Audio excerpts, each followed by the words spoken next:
Hello, everyone. Welcome to Healing at the Root, where we reconnect with Earth as our ancestor and learn from cultures around the world. I am your co-host, Kahindo, originally from Congo. And I'm your co-host, Amanda, and I'm talking to you today from my home here on Lake Atitlan in Guatemala. And today we will be interviewing Galina Singer.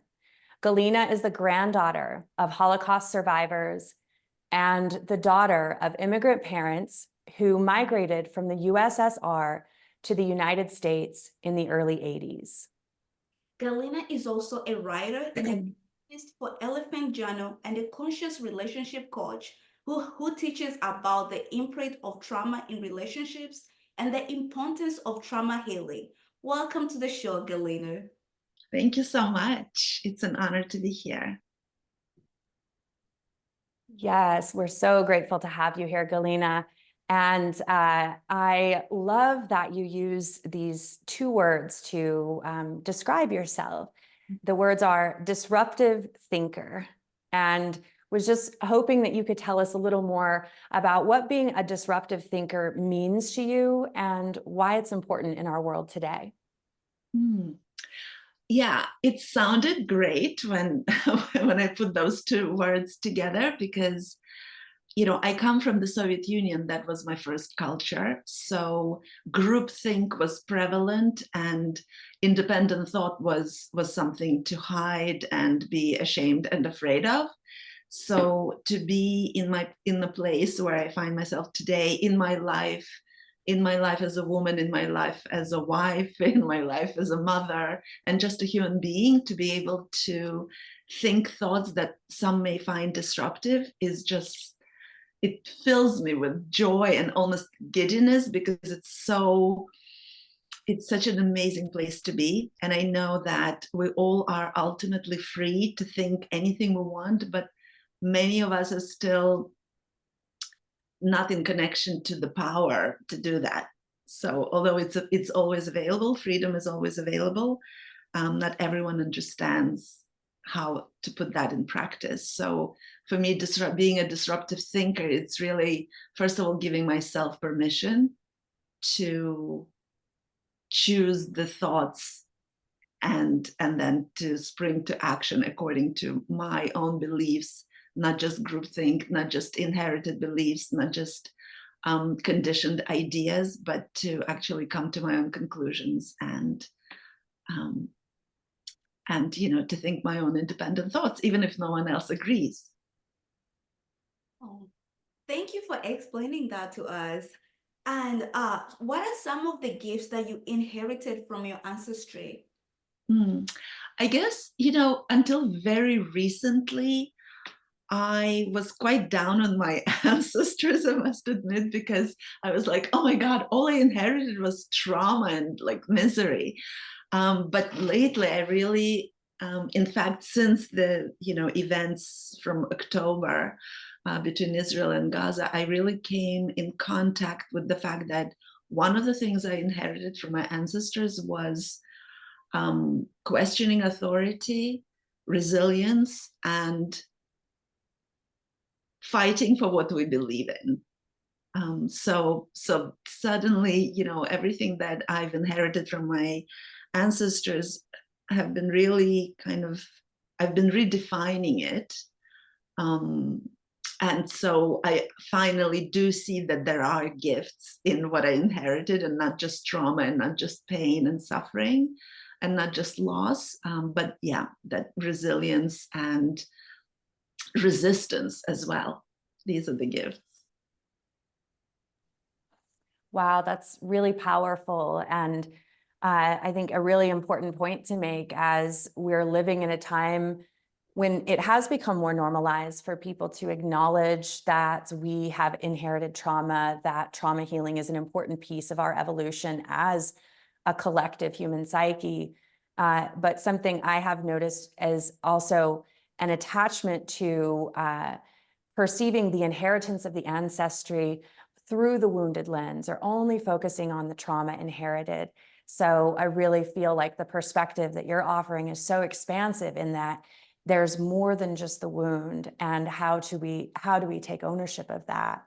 And curious, Galina, if you would be open to sharing maybe a story about one of your ancestors and some of those gifts that you inherited from them.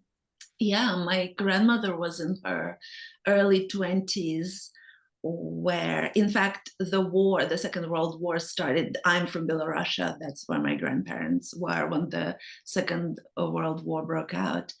She was in a hospital giving birth to her second child. When the doctors came in and said, everyone, you have to leave because we need to make room available for the wounded soldiers. So when she left the hospital to go home, there was no home anymore because everything became the ghetto, the Jewish ghetto in Minsk.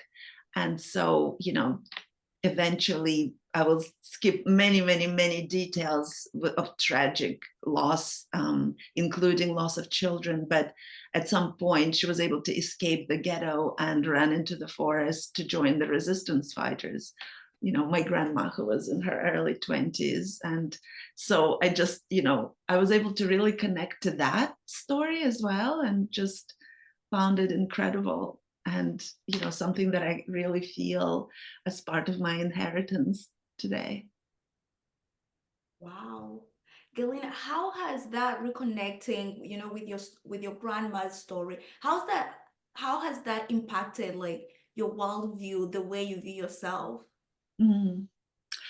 Well, the way I view myself has been very complicated, which is also part of, all of us who are traumatized to one extent or another. My relationship with myself hasn't been quite as generous as and expansive as where I find myself today. First of all, being Jewish, having been born in the Soviet Union, a famously anti-Semitic country, um, being a Jew was something always, somewhere in the middle between being afraid of being a Jew and being ashamed of being a Jew. It was never a source of pride. It was always a source of fear. That sense of not belonging was very, very powerful. It is really only recently, and in fact, it's funny because my relationship with my Jewishness, first of all, I'm not religious, so for me it's more of an identity issue. So for me to get to this point of owning the fact that I'm Jewish, but not because I'm associating with a particular tribe, it's more for the first time in a while, it feels like I'm connecting to all the power that represents, and the intellectual pursuit, and the resistance, and again, the disruptive thinking, and the capacity to question authority, and the intellectual pursuit of looking for truth, the real truth.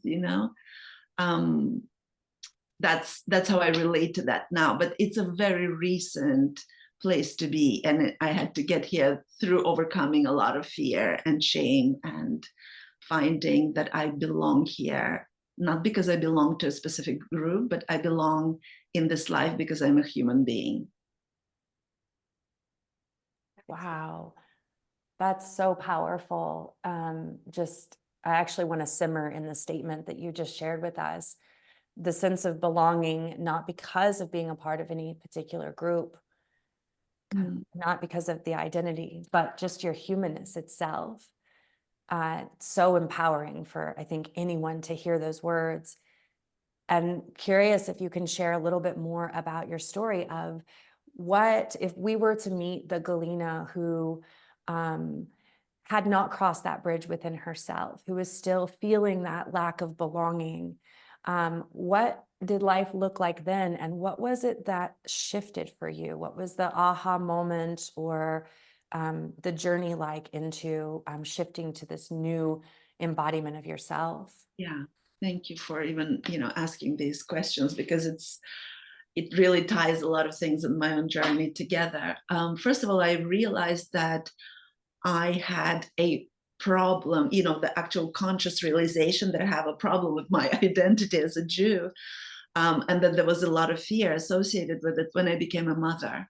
And suddenly I started experiencing in my body something that I haven't confronted before, a huge fear, completely irrational fear that if somebody will find out that my children are Jewish, they'll want to kill them.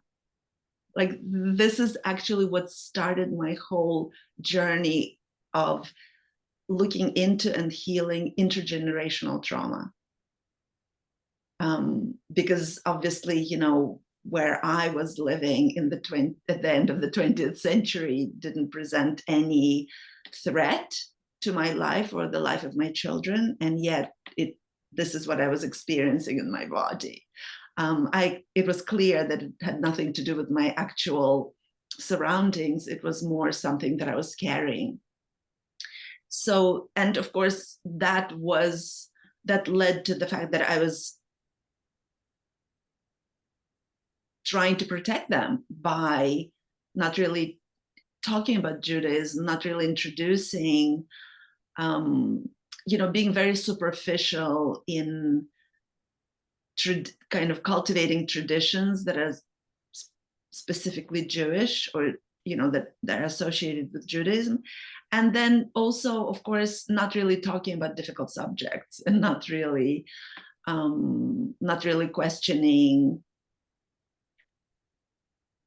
really everything that had to do with Judaism was always covered with a little bit of a veil for me. And so I raised my children more for me, survival was understanding that all the division between religions, races, and groups of people are actually quite nonsensical if you think about the fact that we're all human beings and we're all occupying this land. So any kind of separation became intolerable to me.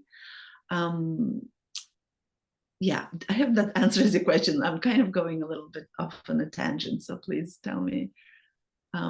Does that answer you? And yeah, I guess I think one of your questions was, how would that impact me? And that would certainly be not being outspoken, not being quite as courageously outspoken as I am today about all these issues.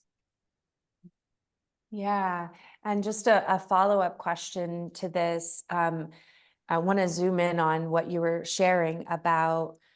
You have never had these intense fears before. You become a mother, something primal shifts, I think, in the journey of becoming a mother. And suddenly you called it these irrational fears. Would you say that those fears, to you, that you were able to recognize these fears as being much older than your life? And then what did you do to begin to work with those fears? Yeah. Well, I knew my grandmother's history, which is that she lost a 2-year-old girl and a newborn baby during the war. So although that story was handed down to me, care wasn't taken to process it. So it was one of those traumatic events in my life, especially that I heard it when I was pregnant with my first child, who was, long awaited. So it was a shock. And because it wasn't processed, together in family through conversation, it was kind of just handed down to me as a burning, log that just, something for me to kind of pass on to the future generations without taking care to really process and heal from it. So it just like, that's how I experienced it, something scary that I'd rather not be part of, because it's just overwhelming. I didn't have any skills to handle it. So when my children were born, it was kind of a continuation of that, the kind of disconnecting and the secrecy and the taboo. Once all these, what is a normal post-trauma handling of emotions sometimes. So at that time, that wasn't really, it started me thinking and digging and questioning, but I wasn't yet on an active search for healing. I didn't even know that it was possible. That only really happened in the last 10 years. And my children are in their 20s now. So when my children were teenagers, life has kind of took me on another tangent. And this is when I started understanding that I was actually experiencing all kinds of PTSD and living with that without understanding that at all.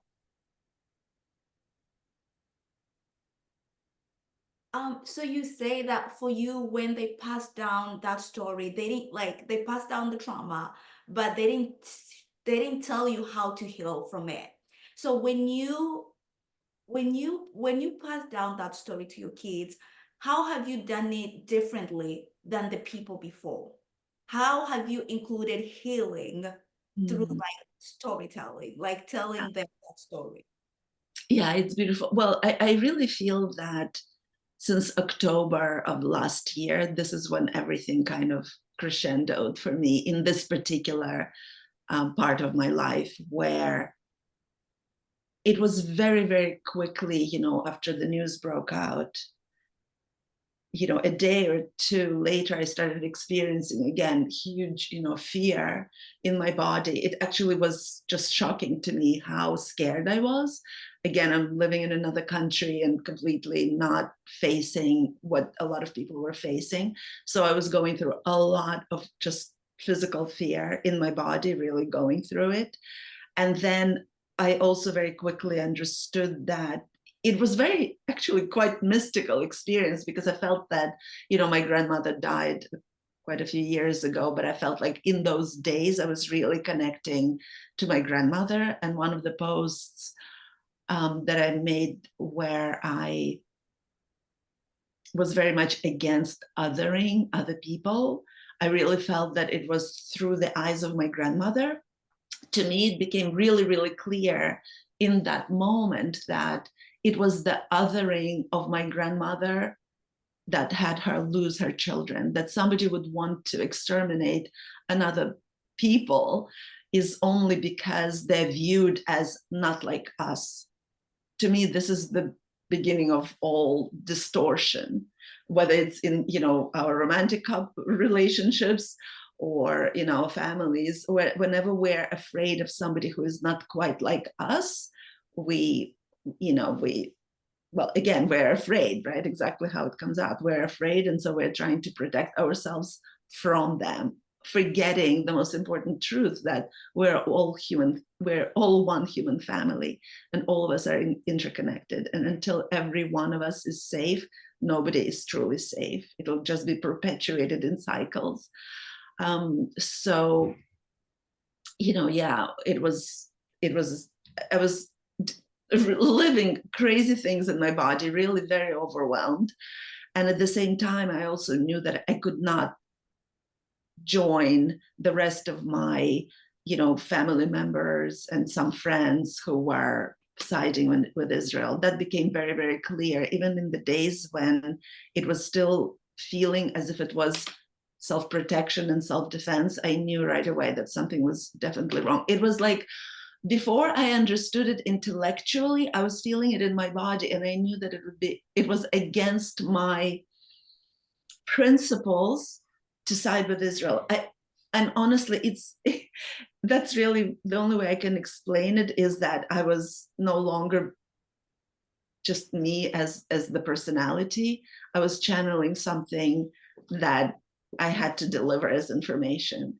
So all the posts that I was making in those first few days, those first few weeks, were actually coming through me. But I think as a human individual, I would never have dared to say things that I was daring to say then.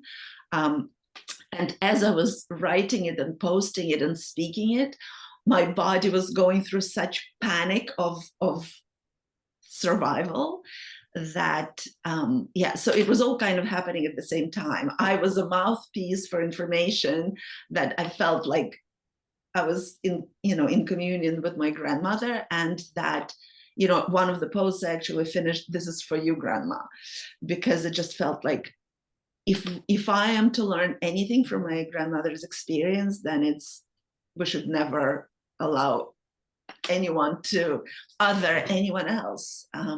And then also as a mother, I was connected to something more. And again, because we have this tragedy of losing children in my family, the thought of having that my self-defense would require killing children and innocent children and women, it just made no sense whatsoever.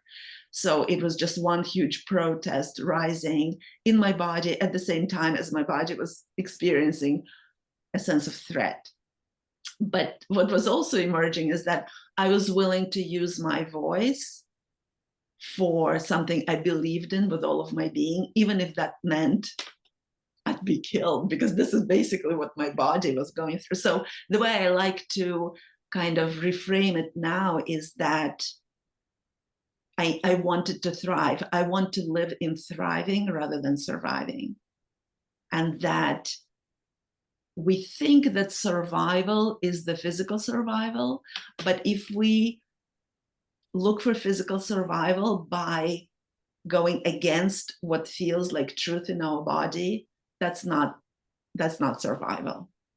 That's actually when we're extinguishing the spirit, and then it's sure death anyway, even if physically we're still going on. That was So much texture to your story. I just want to kind of reiterate parts of it and have a couple of follow-up questions. But I am moved to tears as you describe communing with your grandmother and speaking from perhaps the wisdom of the ancestral realm. And not just that, but that you came from this former aspect of yourself that struggled with a sense of not belonging. And then amid this time, as you're communing with these feelings in your body and you're feeling this courageous voice of truth rise up within you, you are facing that old and great fear of not belonging and being sort of ostracized or rejected by your family, by your community. And curious if you're open to going into more of that. And I think where we can even expand the conversation, because there's a lot of polarity out there right now. It's like you're either on this side or you're on this side, but there's a whole lot of the human condition that's in between that polarity. And curious if you could give us a little more insight as to members of the Jewish community who are feeling very pro-Israel or in support of Israel's actions during this time. Where is that feeling coming from, and why is it difficult for them to come to this place that you've arrived at, which is othering is dangerous and othering is the result of my ancestors' trauma, and there's no place for it? Why is it difficult for other people to come to that place? Yeah, it's always harder to speak about other people, because I think everyone has their own very unique perspective on life and what it feels like to be them. However, given that my mother lives in Israel and is very pro-Israel, my own mother, so as an example, I think it's quite dramatic. I know that she was born in 1944, so when the war was still raging in Belarus. So she is a child born to the parents who just experienced something horrific. And obviously when my grandmother was pregnant with my mom, my mother was already being imbibed through all the stress hormones and everything. I'm very, very much in belief that everything is happening way before we're born. So my mother, even while in my grandmother's body, was already impregnated with all the fear and all the horror and the malnutrition and everything else that living during the war represented. So my mother is definitely extremely traumatized on more levels than one, and is also of the generation that didn't have a chance to have as much access to information as I did, for example. So I can only, through the lens on trying to understand my own mom, I can speak of other people who may be feeling and harboring the same feelings. But that's just, an angle, as I think every person has their own lens on life. So I know I've studied trauma seriously and intensively. So I know that when there is the trauma imprint that's being reawakened, it's very difficult to think of the prefrontal cortex, which allows higher order thinking, or who can connect to compassion, or can view other as a brother.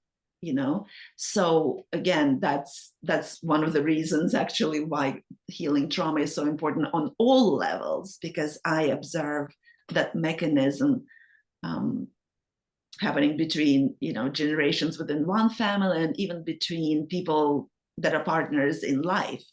Whenever we are triggered into traumatic re-experiencing, we are not able to think as a we. It becomes you versus me.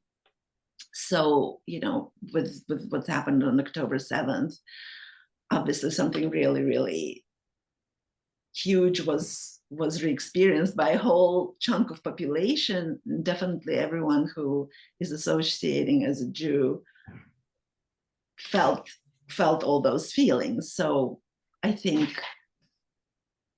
the reason why it's really, really difficult to have a larger and kind of higher order thinking is because they're stuck in a trauma response. That's the only way I can explain it.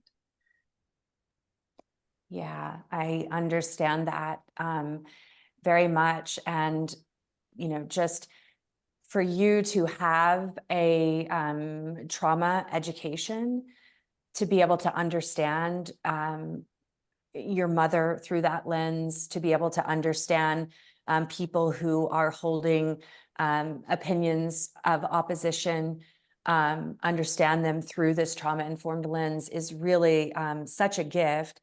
And a privilege, because generations before didn't have access to so much of this information and what we now know through research.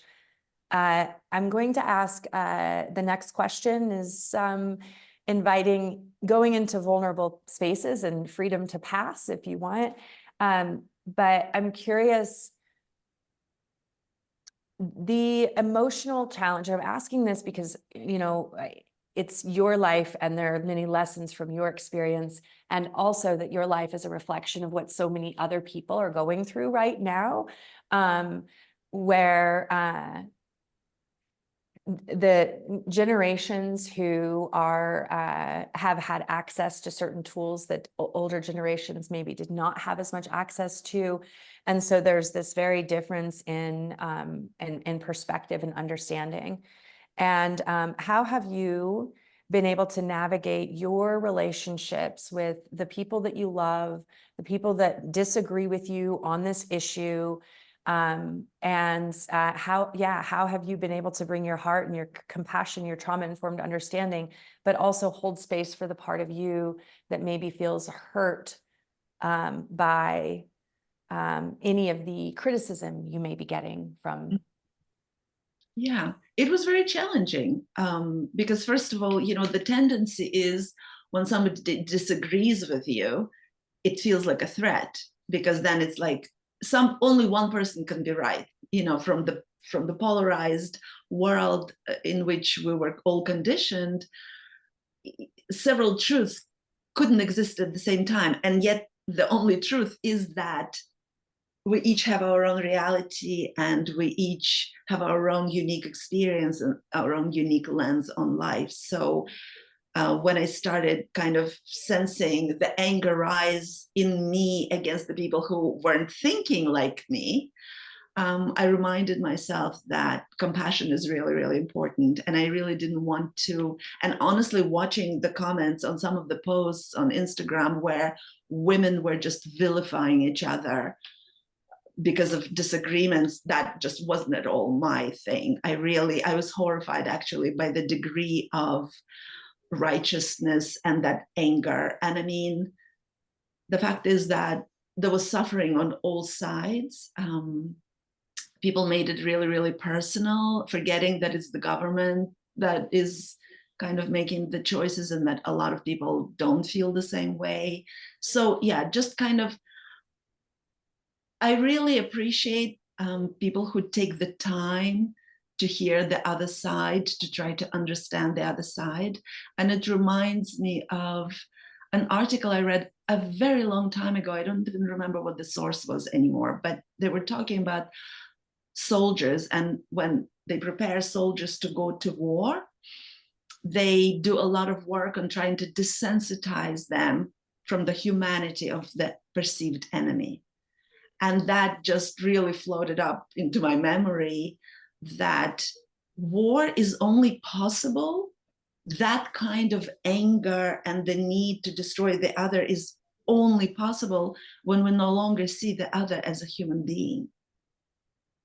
And to me, that kind of goes back to, that is why it's so important for me personally to consider myself part of the human family, because I think it's these groups that we, and subgroups that we try to belong to, again, from trying to live in the trauma, post-trauma world. It's that need to belong to a specific group that I think really, really divides us. When we remember that we're all one human family, the truth becomes glaring to me. I hope that answered your question. You said that, when we live in post-trauma, that's when we see this division. So how do we get out from like living through like post-trauma and start healing? How do you think, if people are hearing this and they're like, I want to heal, where can they start? Yeah, I mean, first of all, what seems to be apparent is that nobody can force anyone to heal. So, I'm noticing in my work as a coach and even in my family, if a person doesn't come to that, to connect to that inner need to seek deeper meanings, it's going to be very difficult to force anyone to heal or to kind of accept another perspective. Because what we're talking about is admitting that I may not be right in my stance, in my point of view, and that's very destructive for an ego. Most of us have constructed our life through holding on to certain beliefs. That's what feels safe, So to kind of admit that I may be wrong, it's hugely humbling. And I think not everybody is ready and willing to go there. But to me, becoming aware that there is more than one perspective on life, that my belief is not necessarily the truth with a capital T, that there are many, many, many truths for each person, and that each person has their own reality. I think that already, that there are many different perspectives, is a huge first step toward understanding that there are other truths and we don't know everything that there is. There is this phrase: the more we learn, the more we realize how little we know, something like that. I think that for people, it's really, really difficult, for most of us, and that was me too, of course, to admit that we're somehow at fault. Because then there is the shame, the familiar shame kicks in and everything. So I think that kind of, it requires a lot of humbleness. And again, it's a sign of trauma to remain in rigid beliefs. It's the sign of healing and thriving when we become curious to learn more.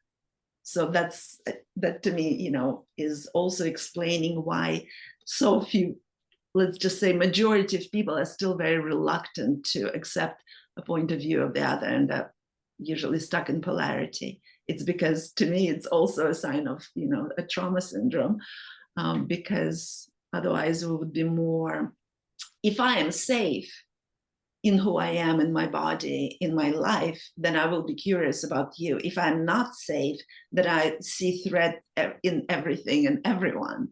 So that's how I'd like to, answer that. I hope that was clear. Yeah. So, is it okay if we just kind of wander a little off the the script, or not really script, but the questions? So Kahindo, I know you and I may chime in at the same time here, and that's totally fine. We'll take care of it in edits. I really want to dive deeper into a few things. And maybe Galina, you can let us know what you want to talk about first, and how we'd want to order this. So I do want to make sure that we talk a bit about, like, if you were working with someone who said, okay, I'm having a lot of chaos in my life, a lot of conflict, like what would be the first steps of helping them deepen their awareness? I also want to give you space, Galina, to share how people can find you if they do wish to work with you or follow you. And then I am curious about maybe personal stories of your own journey of recognizing. You have shared a bit about like recognizing trauma, but then I see so many of your posts online about relationships and relating to your husband, and yeah, so I think that there could be a lot there too, in just like personal stories of recognizing when your ego was showing up, and how you began to shift beyond the need to be right and the willingness to expand. So so those are some of my areas of curiosity now. And Kahindo, has anything else come up for you that you want to make sure we kind of jot down and talk about? I mean, you talked a little bit about, recognizing that your truth is not the only truth, but I want to know more of like, how do you recognize that?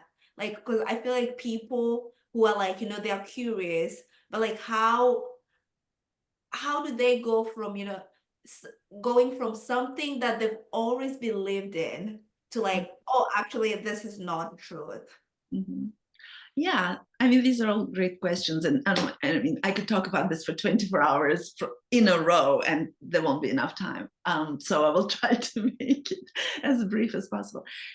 For me, what I found in my life, my story kind of started with the fact that I was always the good girl. I was always the one who followed rules. That was my conditioning. I was, my first culture was the Soviet Union with like totalitarian state. My father was a military man in the Soviet Union, so like triple discipline at home. Harsh criticism, extreme, physical abuse if I didn't behave in a way that was expected, etc., etc. So, I lived my life following all the rules just because, again, the conditioning of the Soviet Union is one wrong word and people disappeared.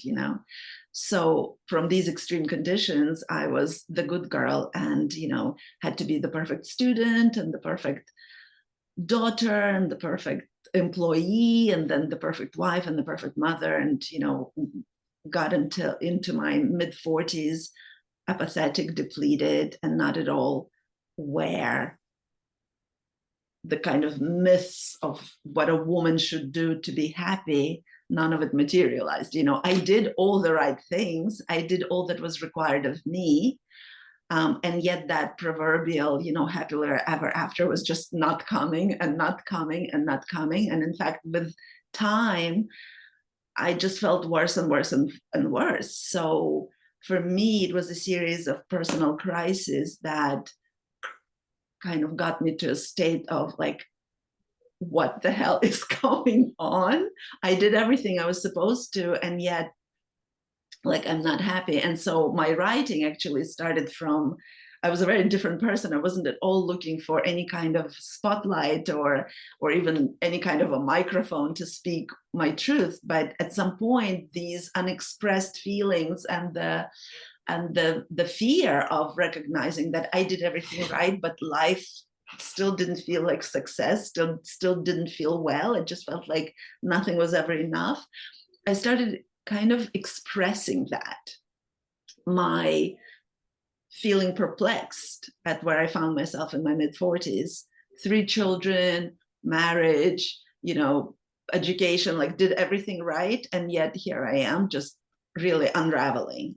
I mean, suicidal thoughts and all that stuff. So I started sharing my pain, and I started sharing how difficult it was to be a mother, and how difficult it was to be somebody's wife, and how difficult it was to be a woman, and then how difficult it was to be human. I basically, a lot of things that Gabor Mate with Daniel Mate say in their book, The Myth of Normal, it's exactly what I lived. And so I started writing about it 10 years ago.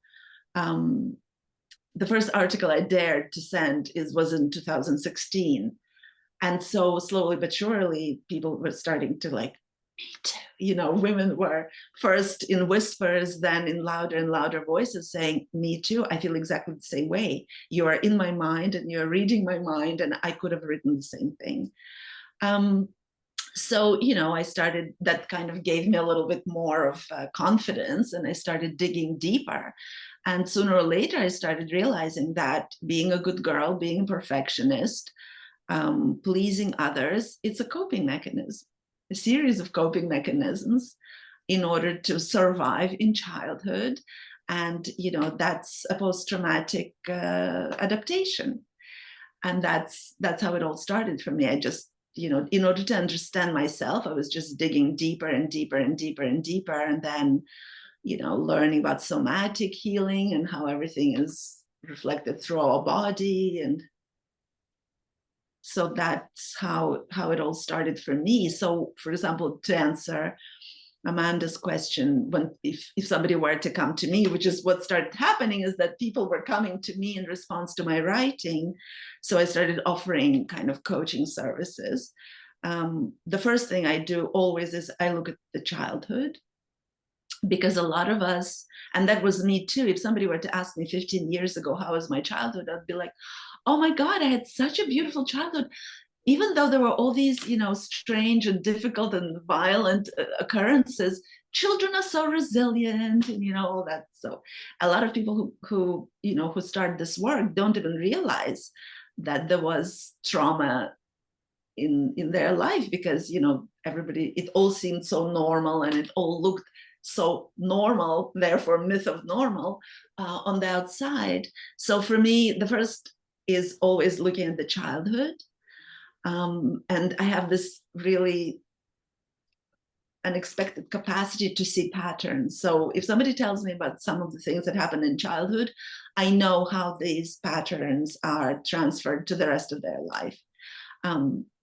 So that, and then combining that with somatic healing, really understanding our body, really understanding all these mechanisms, connecting to the feelings, using them as signals, as symbols, understanding that all our feelings represent needs that are not met, or are even, where people are even unaware of their needs, etc., etc., etc. It's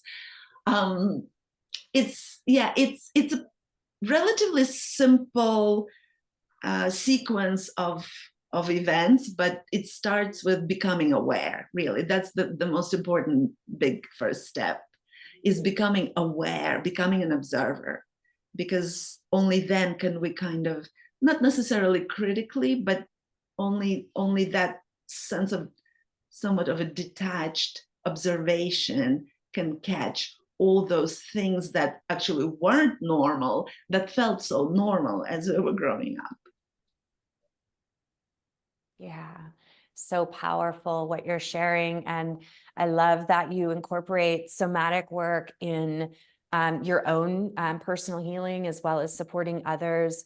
It's something, that has been a big piece of my journey. And I'm so grateful to Dr. Bessel van der Kolk's work for showing us that the body does keep the score. And showing us that if we can cultivate a different relationship with our body or a feeling inside of our body, that it can actually shift what's occurring in our mind.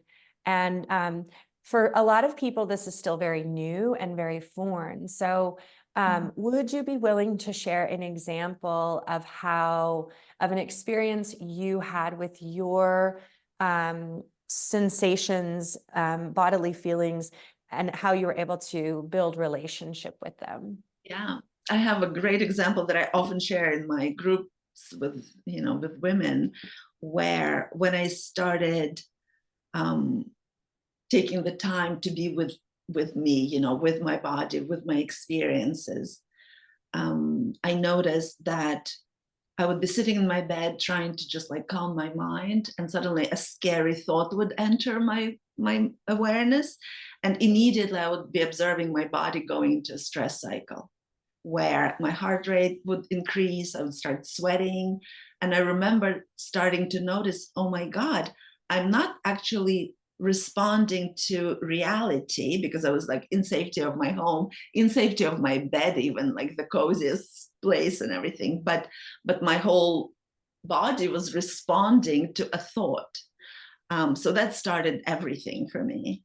And so a lot of what I'm teaching is actually not so much learned from others. A lot of what I'm teaching and a lot of my own insights and findings came from the observation of my own body mind antics, and then everything that I was reading was kind of confirming some of the findings that I had. And then obviously since then, working with hundreds of people, men and women, I see the process very, very clearly. So yeah, for me, that realization that the experience in my body wasn't reflective of what was, of the actual physical reality, but what my mind was perceiving or interpreting, or just it wasn't even interpreting what was going on. It was just in its spare time, as I was trying to calm my mind, it decided to go into like fearful stories. So just even noticing was revolutionary for me. That started everything. So when your body, started reacting to like what your mind was kind of creating, Mhm. what did you do to calm your body down, to like tell your body that this is not what's happening in reality, this is in my mind? Yeah, actually, there's a lot of practices that I could offer now, but what started, which I think merits being mentioned, is that my body started needing to spend a lot of time reclining. That was so I always say your body has tremendous intelligence, and guides you to everywhere you need to go if you only allow yourself to follow the guidance. So I started, noticing that I needed to retreat from my kind of everyday busy life, and started to carve out pockets of time and space where I could recline and be with myself and observe and breathe. And I started journaling, which saved my life, actually. And through that journaling, what was also really, really interesting, it also allowed me to transcribe the thoughts. And when you see the thoughts outside of your mind on paper, then I could see how irrational, illogical some of those thoughts and conclusions were. I often would catch myself on the fact that that's not even my thought, that's not even my belief. It was like my mom's or somebody else. All these things. And then also, as I was processing some of the things that I was writing, and I write in English because English has become, the most comfortable language, but some of the things started coming out in Russian, which was my first language. So then I was like, oh my God, that's really interesting, because that means that was conditioned into me, when I was a very, very young person. And still, like, as I was processing these feelings, the only way to transcribe it was in Russian. So, it was a whole bunch of breadcrumbs that led me to the conclusions I made. Thank you so much for sharing like these personal details, I think it really helps for people to begin to relate it to themselves and their inner experience. And I want to share just a brief experience here. I wasn't sure if I was going to share it today, but I feel like it's very relevant for what we've discussed. And what you've mentioned about becoming aware of the experience of fear in one's body, and also aware of the thoughts that are arising at the same time, and to observe and even ask, like, where is this coming from? Is it mine? When I think it was back in 2019, I was going to visit a friend who lives in Jerusalem. And I remember I ended up also booking some time in Palestine's West Bank. And I remember on my flight, there were some people telling me, you know, you better not wear yoga pants there. You're going to get rocks thrown at you. And then once I arrived in Israel, my friend was like, don't go there. There were you know, some people who had also said, and this is not to judge them, it's just to share the reality of human perspective. People said, Arabs are bred to hate and kill, so you're going into a really dangerous place. And something in my heart was just like, I have to go. And I crossed over from Jerusalem at checkpoint 300 into the West Bank. And I remember getting out of the taxi at the checkpoint, and I was having a tremendous, what felt like a panic attack. And I remember that moment of stopping, just like you mentioned or suggested for people, of stopping and tuning into my body and recognizing, yeah, this is tremendous fear.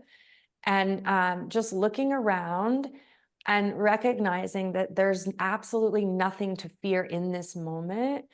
And then suddenly I started to hear all these words, and it went back beyond what people had said to me on the flight over. It was things I was hearing and picking up in the media after September 11 in the US, things that, you know, had been sort of branded into my psyche without my conscious awareness. And I just wanted to share that story because I was able to be present with the sensations, with the thoughts, and recognize this is actually programming, and what I'm experiencing in this moment is safety. And I was able to cross into Palestine, and for the next month I made family and was treated like a daughter and a sister, and had a very different experience than what would have been available. And so I just wanted to share that, and also go deeper into inquiry about this for the people out there who have put maybe some of their fears and beliefs under review during this recent, the most recent crisis in the Middle East. For the people who are allowing themselves to perceive differently, perceive more compassionately, include more people in their compassion, but they're going up against maybe family or friends or a community that is criticizing them for that or disowning them for that. What advice do you have for someone who's going through that?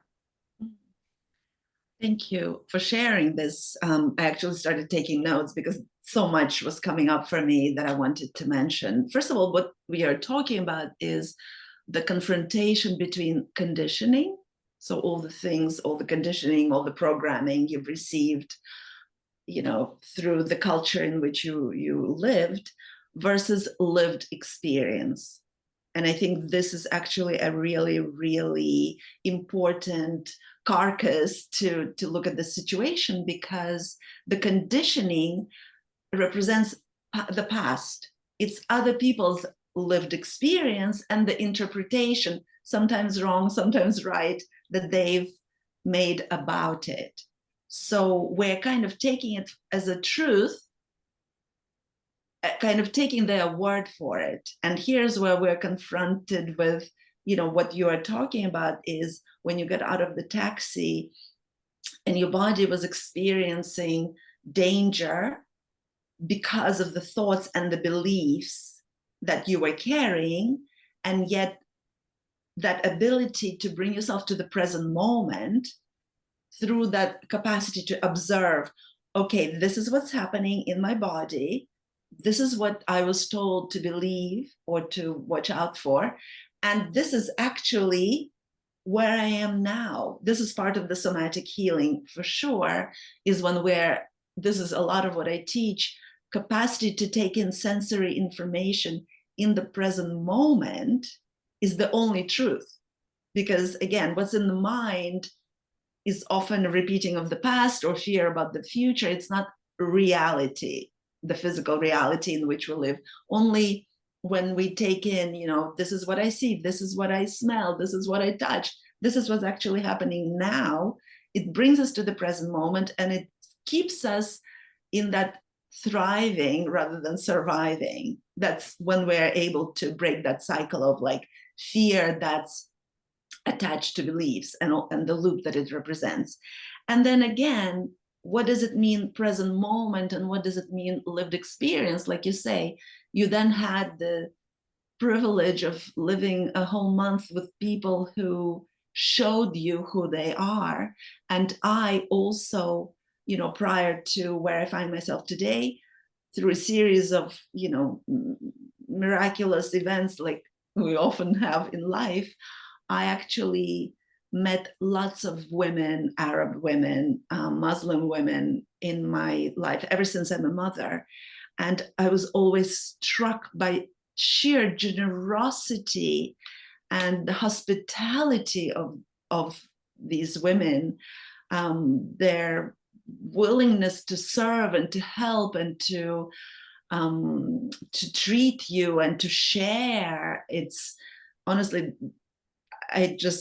to me, I had these personal experiences to bounce the conditioning by as well. So I think, like I said before, when we are able to treat every human being as a human being and to give them the benefit of showing us who they actually are rather than superimposing our own preconditioned beliefs, to me, that's the future. Hopefully, that's the hope for peace and everything. And I mean, I see that happening on all levels of our life. I see that happening again in our private life at home between, a father and a mother as they look at their children, as they plan for their children, as they are interacting together with each other. Every conflict, even on the level of a familial, family dispute, deals with these same dynamics. What do I believe about you? And can I allow you to surprise me? Can I, take my guard down and take you in? And this is where a lot of what I'm working on comes in, because I'm really interested in energetics and really being present in the body as we interact with other people and finding safety within rather than demanding that safety comes from outside, because I feel like only then can we be open to receive contradictory information and be curious enough to actually want to know more about the other person.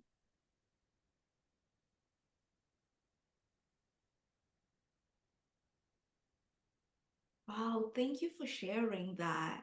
So I feel like just from the conversation, being curious, you've mentioned that a lot in like your experiences, and I'm hoping that people who see this, they get that from, this conversation to go out and be curious about other people, like the people that you see on the streets, the people that you work with.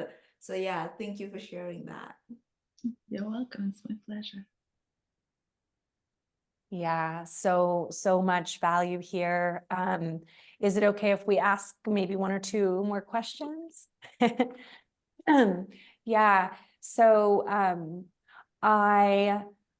I'm really curious about like the advice that you might give to someone who may be who has an unpopular voice in their community, regardless of, if they're coming from a Palestinian community or a Jewish community, regardless, if they have a very unpopular voice within their community, but that voice feels like truth, it feels like a voice of inclusion, a voice of no longer projecting the wound, but concerned with healing.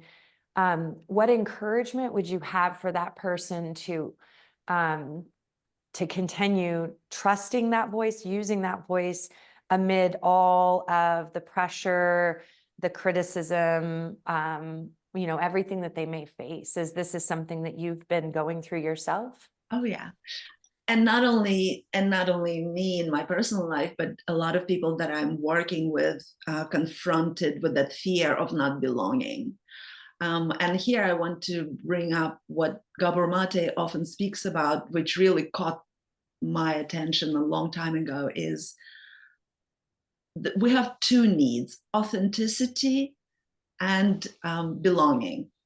And when we are, or attachment, as he calls it, most of the people have retained that need to belong, but very few of us understand the importance of authenticity. And that when we are children, which is when our development takes place, belonging, attachment is of primary importance, because of course children are helpless and they need to create bonds with grown-ups who can take care of them. However, as we grow up and become adults and navigate life, hopefully of our choosing, the sense of authenticity, that need is much more important. So when we continue superseding our need for authentic self-expression, to speak our truth, even if it's not popular, in order to belong, we are actually no longer thriving. At some point, that shift has to happen for a mature grown-up, where their sense of authenticity, their sense of this is my truth and it needs to be expressed, at the risk of losing, this relationship. I think it's really, really important. Not many people understand the importance of it because we're so afraid to lose the relationships. But in my experience, for example, remaining in relationships where I'm not safe to be me is just that's not living, So at some point I even had to come to the conclusion that I'd rather be alone and, in my truth than be in relationships where the acceptance of me is conditional on, because this is where I come from. I mean, I know how to do that well, to give people what they want to hear. But that didn't bring me to thriving. It actually was a threat to my life. So I feel like, really, in a way, the way I want to frame it now is our survival now depends on authenticity. It's no longer on belonging. Our survival now is really depending on those brave ones who are willing to even maybe confront physical threats sometimes, but to be able to say the message. And I mean, we've had people like these throughout the centuries. Martin Luther King is one such example, where people feel that the truth that they have, the privilege to access must be spoken, even if that even means that we're putting our own life in some danger. That's how I felt when some of the people in my community, Jews, were criticizing me. I felt that I'm the one who has to live with myself. And that became my own opinion, and my own sense of what is true became more important than other people's opinions of me. So that's, authenticity through and through. And I choose that now. And so I would obviously recommend that to everyone else. But I think it requires that connecting to the truth of the message that's coming through you in order to feel that it's so much stronger than the fearful response of belonging to a group. And you can only really get that when you start connecting to all those voices within and start connecting to your own essence. And so underneath all the roles that we were taught to play, coming to your own personal truth of what's valuable to you. So that felt like all over the place. But okay. So for those people, you know, who are like, they feel that strong connection to themselves, they're like, they're ready and they want to, you know, like be authentic to themselves, but they're still afraid of like leaving. How can they get in connection with you, or how can they find other people who are like, who have that same goal of being authentic? Yeah. Well, we live in unprecedented times and that we're globally connected. It's certainly true for me that I don't feel in isolation in my some of my beliefs. You know, I think it's relatively easy today to find on social media or in on the internet people who think like you, who believe like you, and you know, to find those communities. But I'm always more than happy to welcome anyone who is curious to talk to me. And you can find me on my website, galinasinger.com, Instagram, Galina Singer.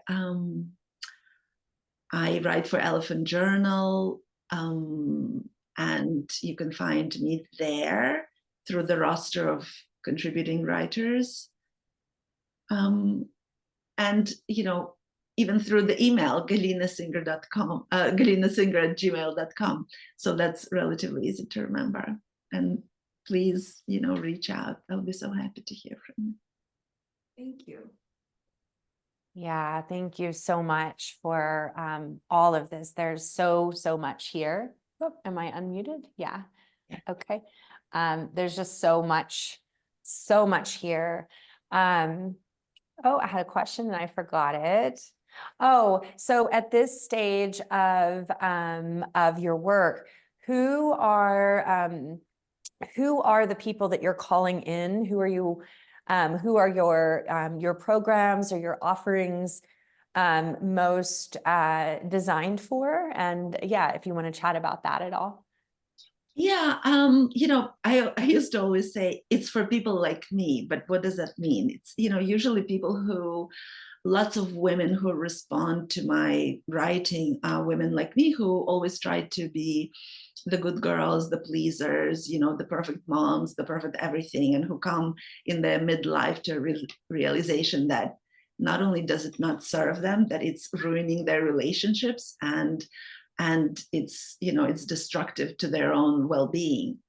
And more there are men who are also drawn to my work because you know, I started with being one of those, you know, angry women who just want to speak the truth and was very outspoken against the patriarchy until I realized that the biggest patriarch that we need to fight is the one within. So, you know, the conditioning is so insidious. And when I started finding that it's not even anyone on the outside, and certainly not my husband, who is doing this to me, that it's my own internalized critics and judges and patriarchs that are torturing me and demanding that I be, you know, better and better and better. And what does that even mean? Perfectionism is a constantly moving target that you never get to. So yeah, that's, so, you know, I think men resonate with my message because I no longer blame men or anyone for that matter. I just kind of appeal to everyone's desire to get to know themselves better, because I strongly believe that our foundation of relationships with others starts with understanding who we are and kind of the relationship that we learn to cultivate with ourselves.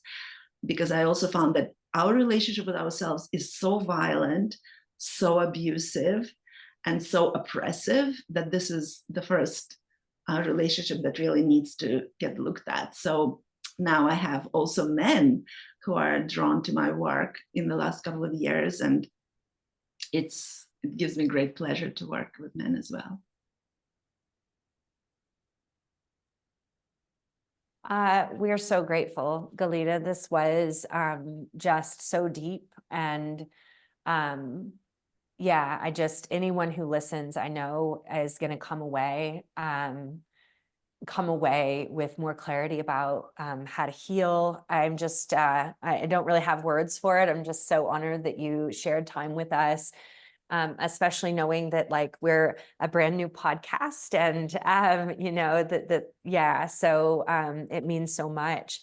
Kendo, do you have anything else you want to add or ask today? No, I just want to say that I'm very grateful that you shared this. I feel like most of like what you shared, I resonate a lot with it. Like I feel like a lot of like people out there, they have all these feelings and they have not yet realized on like how to like they don't have words to put those feelings there. They Mm. don't have words to express those feelings, but with you just, kind of like putting the names to what they're feeling, um, I feel like that is going to help a lot of people. So thank you again for like, agreeing to come and do this podcast interview. Thank you. No, it's my pleasure. And if there is anyone out there who's listening and finally, can identify with the things that we shared, know that you're not alone. We're many. So, I think that's important for people also to remember you're not alone, coming to these realizations, and support is available and is out there. So thank you for listening, ladies, and thank you for having me. Yeah, absolutely. Anything else that you want to add or include? Just don't be afraid of your feelings. I think a lot of people are afraid to kind of slow down and start listening, but that's where all the beauty starts. That's the first step. So I would say, don't be afraid to spend time with yourself. That's where all the healing is happening. Awesome. Thank you again. Oh, I almost forgot. So there was an invitation only if you wanted to share a piece of poetry or, kind of spoken word, but there's no pressure, but just wanted to toss that out there.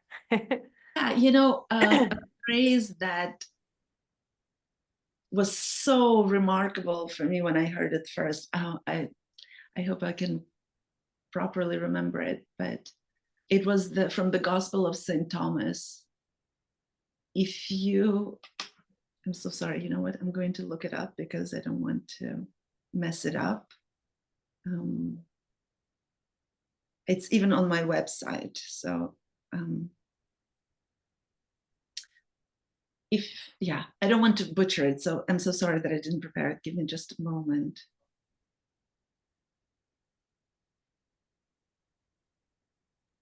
Take your time, no worries.